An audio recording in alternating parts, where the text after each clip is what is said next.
What's going on, everybody? This is Chris Classic dropping a car vlog. Hope you guys are having a wonderful day. I just got off of work. Hope you guys had a great weekend. I did with C3 Ultimate Wrestling presents Still the Show. Shout out to everybody that helped that come together. God is good. I thank God for the gift of wrestling, and I pray that I just utilize it to bring the community together and also bring the word to other people as well. Make sure you subscribe to this channel, the Take It Home Podcast, where I talk about professional wrestling topics. Make sure you also subscribe to my second YouTube channel, C3 Ultimate Wrestling. Me and my wife's professional wrestling company, we have been putting our matches up from the last show from last weekend called Still the Show. The first match is up. Tomorrow it will be me versus Atlas J. Horn, a feud that has been bananas. So I've talked about this in a previous video, but we will premiere that match tomorrow, 10 o'clock Central Time.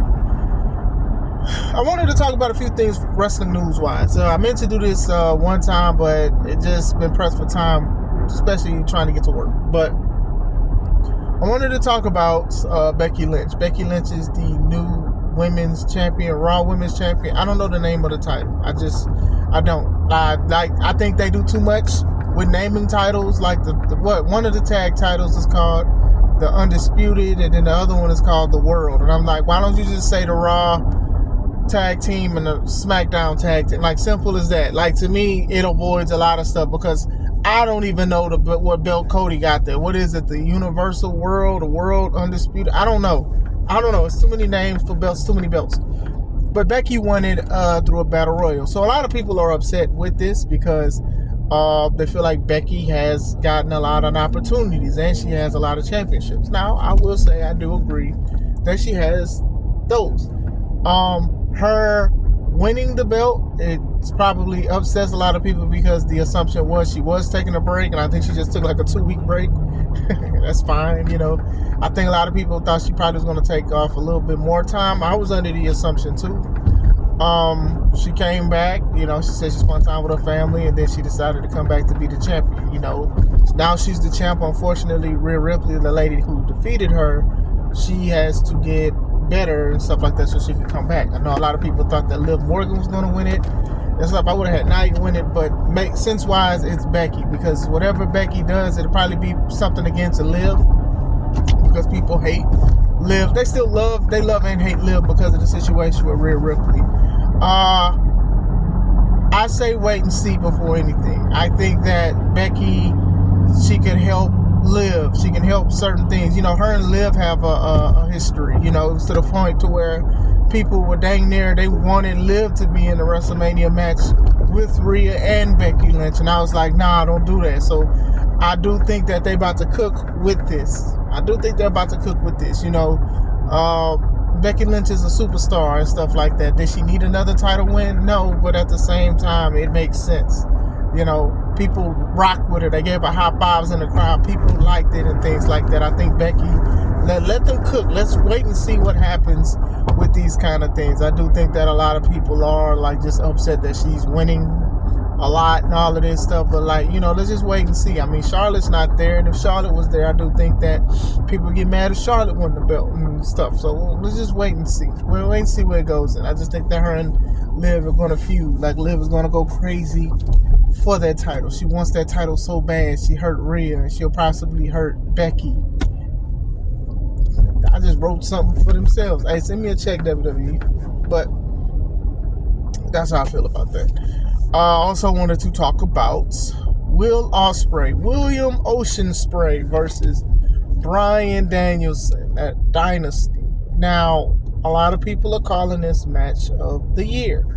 Mind you, it's the end of April, so we have basically 8 more months. But some people are calling it the match of the year. So I'm going to give my thoughts on this too. That match was phenomenal. Yeah, sorry about that. Had a call about the nurse for my son. He good though. Yeah, going back into it, Will and Daniel Bryan, the match was phenomenal. I think the match was very, very good. It was very great. I see why people call it match of the year. I think a lot of people was going a little too crazy with calling it match of the year after the first few minutes. I'm like, they didn't really do much. I did like some of the chaining and the back and forth. A lot of the fans started going a little crazy with the chants talking about we're not worthy, and I'm like, y'all need to chill out with all that. But anyway, the match was good. It started slow and then it started heating up. What a standard match should be is like that. That's what a lot of matches should do. Great intensity between both. It wasn't a title match, but it was to see who was the best wrestler, because they touted that, like, if Will doesn't beat him, he's not the greatest wrestler in the world. And Bryan Danielson is one that a lot of people call the greatest wrestler in the world of all time. So this was great. I think they both sold that story together. Great back and forth between both gentlemen, especially like with the finishers, how they traded it. I'm not big on kicking out of finishers, but for the most part, not all, but for the most part, they did a great job with it. They did a great story with the situation. My only takeaway from that match was I hated how they was selling that Daniel Bryan hurt his shoulder. Daniel Bryan has hurt himself almost every year since wrestling in AEW. He was hurting himself in WWE. I think that took away from the match. I think it should have just went clean. I know what they're doing. They're trying to sell another fight between these two. They're trying to say they're going to do a rematch. But you could have did this without Daniel Bryan selling his shoulder. You definitely could have did this without him selling his shoulder. It's just, I don't know. I think with AEW, one of the habits they have is somebody got to cheat the first match, or some kind of shenanigans have to happen the first match in order for a rematch to happen. And that's just further from the truth. He could have literally just dropped him on his head. Bryan Danielson could have got up and then just took the hidden blade, and then that would have been it. But now you did extra stuff because the referee looked like he was trying to stop the fight. He was in the way and all of this stuff. But then Will should have low-key just had a moment of just celebrating beating the best wrestler in the world. But he didn't go that way. He went to, okay, well, I'm showing concern. That was my only take. It's a small takeaway, but I feel like the more I look at it, the more I get upset. But like I said, very good match. Very great match. Shout out to both of them for putting on. AEW's new tagline is "We're the best wrestle." I think we should probably do a whole bunch of highlights off of that match alone with that. Like I said, shout out to them. But I wanted to speak about those two things. I wanted to give my opinion about it. I was supposed to do the opinion about Will and Daniel a couple days ago. But like I said, I've just been tied up with a lot of stuff. Like I said, tomorrow, 10 o'clock Central, C3 Ultimate Wrestling, Classic Alpha versus Atlas J. Horn drops, 10 o'clock. Don't miss it. I hope you guys having a wonderful day. This is Chris Classic. Let's take it home.